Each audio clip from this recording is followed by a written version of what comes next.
अब सवाल ये पैदा होता है कि हसन ये जो सिंप्लीफाइड अप्रोच है क्या ये हम कभी भी अप्लाई कर सकते हैं? जैसे हम लोग आइए 17 में पढ़ते थे कि ऑपरेटिंग लीज अगर तो रिस्क एंड रिवॉर्ड ट्रांसफ़र हो रहा नहीं हो रहा लेसी को तो ऑपरेटिंग लीज, अदरवाइज़ जो है फाइनेंस लीज, तो क्या वही वाली सारी चीज़ें यहाँ अप्लाई होंगी? नहीं। The answer is by default lessee is liable and is supposed to classify all his or her lease as operating lease, as finance lease, or in other words general approach, which is also called as ROUA approach. सिर्फ दो scenarios हैं जिसमें लेसी जो है अपनी lease को operating lease या simplified approach या तीसरी में या इसको रिकॉग्निशन एग्जेम्पशन के तहत जो है रेंट एक्सपेंस या लीज एक्सपेंस के तौर पे बुक कर सकता है। तीनों का एक ही मतलब है। बाजुकात लोग इसको सिंप्लीफाइड अप्रोच भी कहते हैं, बाजुकात ओल्ड स्कूल ऑफ थॉट के लोग जो है इसको ऑपरेटिंग लीज कहते हैं, या बाजुकात इसको रिकॉग्निशन एग्जेम्पशन क्राइटेरिया भी बोलते हैं। वो दो सिनेरियोज क्या हैं? अगर तो लीज आपकी शॉर्ट टर्म लीज है तो, या नंबर दो आपके जो एसेट्स हैं वो लो वैल्यूड एसेट की लीज है। अब सवाल ये पैदा होता है कि लो वैल्यूड एसेट लीज ये क्या होती है?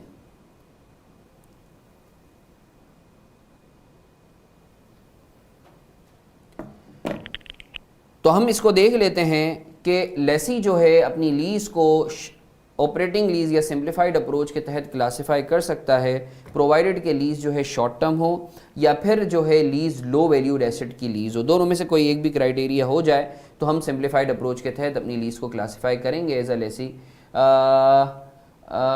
अब सवाल ये पैदा होता है कि हसन लो वैल्यूड एसेट की लीज की लो वैल्यूड एसेट्स क्या होते हैं? तो ये शायद वाहिद स्टैंडर्ड है IFRS 16 का जिसमें आईफेक्ट ने जो है एक वैल्यू कोड कर दी है, वरना कहीं भी जो है IFRS में आपने देखा होगा किसी भी स्टैंडर्ड में जो है वैल्यू कोड नहीं हुई।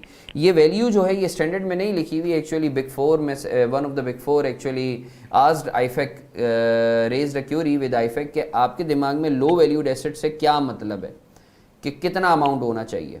तो आईफेक्ट रिस्पॉन्डेड कि हमारे दिमाग में $5,000 कोई भी एसेट या item, again that's only a subjective, that's only a suggestive amount और benchmark amount, ठीक है ना। तो कोई भी एसेट जिसकी वैल्यू $5,000 या उससे कम हो that would be considered as low valued asset. It means अगर कोई भी एसेट आपका $5,000 या उससे कम का है तो you may opt for classification of that of the lease involving the low valued asset as simplified approach और operating lease. तो सर सवाल ये पैदा होता है कि लो वैल्यूड एसेट जो है सही है, ऐसा हमें वैल्यू पता चल गई $5,000। इसमें 3-4 मॉडलिटीज़ हैं जो आप याद रखिएगा। देखें ये जो $5,000 की वैल्यू है, अब सवाल ये पैदा होता है एक सेकंड हैंड एसेट है मेरे पास जो कि नया होता। अच्छा, अब पाकिस्तानी सिनेरियो को अगर मैं एग्जांपल में लूँ, आप जो है मिडल ईस्ट या के से या अगर आप यूके से हैं तो फिर अकॉर्डिंगली आप लोग कन्वर्ट कर लीजिएगा आपका जो कन्वर्जन रेशो है उससे। अभी अगर मैं पाकिस्तानी हिसाब से लूँ तो अज्यूम कर लेते हैं जो है 300 रुपया पर डॉलर है, तो इट कम्स टू 15 लाख।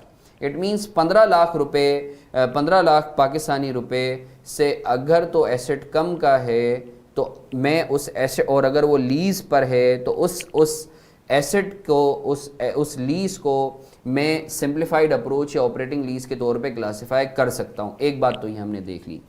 अलबत्ता 2-3 मॉडलिटीज़ हैं जो हमें ख्याल रखने की ज़रूरत है। नंबर 1, ऑब्वियसली ये लीज़ बाय लीज़ आप चलेंगे, आप जो है हर एसेट को इंडिविजुअली देखेंगे। दूसरी चीज़, लेट्स से मेरे पास एक सेकंड हैंड एसेट है जिसकी वैल्यू अभी आ रही है 4 लाख, बट अगर तो वो नया होता तो उसकी वैल्यू होती 20 लाख।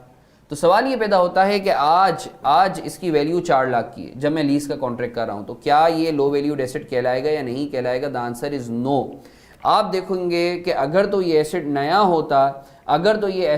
होता तो इसकी वैल्यू क्या होती, नए एसेट की वैल्यू क्या होती, तो वो आपने देखना है। $5,000 वाला थ्रेशोल्ड जो है उसके लिए आपने देखना है कि अगर तो ये एसेट नया होता तो इस एसेट की वैल्यू क्या होती, ठीक है ना। एक चीज़।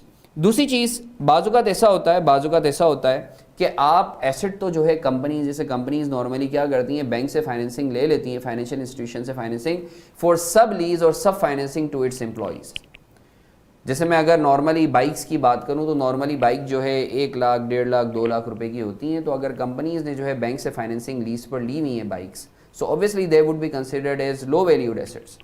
बट उनका इरादा है कि वो आगे सब लीज करेंगी, तो although these are low valued assets, but चूंकि सब लीज का इरादा है तो उस पर ये एग्जेम्पशन अप्लाई नहीं होगी। The company is suppose to classify its lease as general approach or finance lease.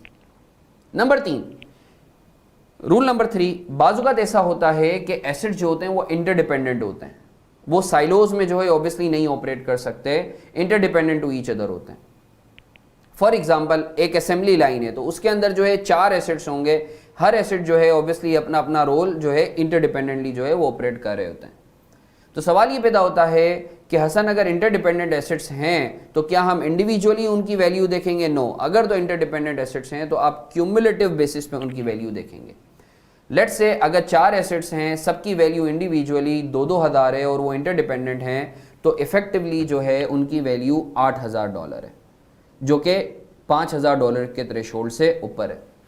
चौथी और अहम बात देखें, बाजुकात हम लोग जो पढ़ते हैं कि कंपनी की जो मटीरियलिटी है वो तो इतनी है, अगर तो $5,000 मटीरियल हुआ, अगेन देखें ये एक एब्सोल्यूट नंबर है और again this is only suggestive one, एक सजेशन है। आप अगर ऑप्ट नहीं करना चाहते तो आप ना करें। बट फ्रॉम मैनेजमेंट परस्पेक्टिव अगर कोई मुझसे पूछे कि हसन जो है एज अ मैनेजमेंट तो मैं तो $5,000 को जो है वो जो है एक तरीके से एज अ बेंच मार्क ले लूंगा, अगर तो मेरी मटीरियलिटी थ्रेशोल्ड जो है वो एक तरीके से कम है। तो ये जो $5,000 का अमाउंट है, this is absolute in nature irrespective of company की मटीरियलिटी क्या होती है। तो लो वैल्यूड एसेट के हवाले से मैंने आपको 3-4 अहम बातें बताई हैं। नंबर 1, लो वैल्यूड एसेट्स वो एसेट्स होंगे जिनकी वैल्यू $5,000 या उससे कम की हो। नंबर 2, ये जो एसेट की वैल्यू हम देखेंगे एज इफ के अगर ये नए होते तो इनकी वैल्यू क्या होती। सेकंड हैंड एसेट जो अगर आज आप लीज करने के लिए जा रहे हैं और अगर वो $5,000 से कम के हैं, मगर अगर ये नए होते तो $5,000 से ज़्यादा होते, तो obviously they won't be considered as low valued asset. Number 3, अगर तो कोई लो वैल्यूड एसेट आपने लिया है for the with an M कि आप उसे सब लीज करेंगे, तो फिर इनके ऊपर ये एग्जेम्पशन अप्लाई नहीं होगी। नंबर 4, अगर तो इंटरडिपेंडेंट एसेट्स हैं तो आप क्यूमुलेटिव बेसिस पे देखेंगे कि इनकी वैल्यू $5,000 से ज़्यादा बनती है या कम बनती है। अगर तो क्यूमुलेटिव बेसिस पर जो है $5,000 से ज़्यादा बनती है तो तमाम के तमाम एसेट्स आपके नॉर्मल एसेट्स कहलाएंगे, लो वैल्यूड एसेट्स नहीं कहलाएंगे। तो इसी डिस्कशन के साथ मैं चाहूँगा, ये एक इलस्ट्रेशन है, आप लोग प्लीज़ इसे अटेम्प्ट करें, then we shall have a quick discussion on this. Please over to all of you. ये 4 लीजेस हैं, मैं चाहूँगा प्लीज़ आप अपना इनपुट दें कि ये लीज़ जो है ये जो है क्या कहते हैं सिंप्लीफाइड अप्रोच पे क्लासिफाई हो सकती है या नहीं हो सकती। क्या ये जो ये एसेट्स हैं वो लो वैल्यूड हैं, नंबर 1, एंड नंबर 2, क्या ये लीज जो है ऑपरेटिंग लीज या सिंप्लीफाइड अप्रोच के तहत क्लासिफाई हो सकती है या नहीं हो सकती। Over to all of you.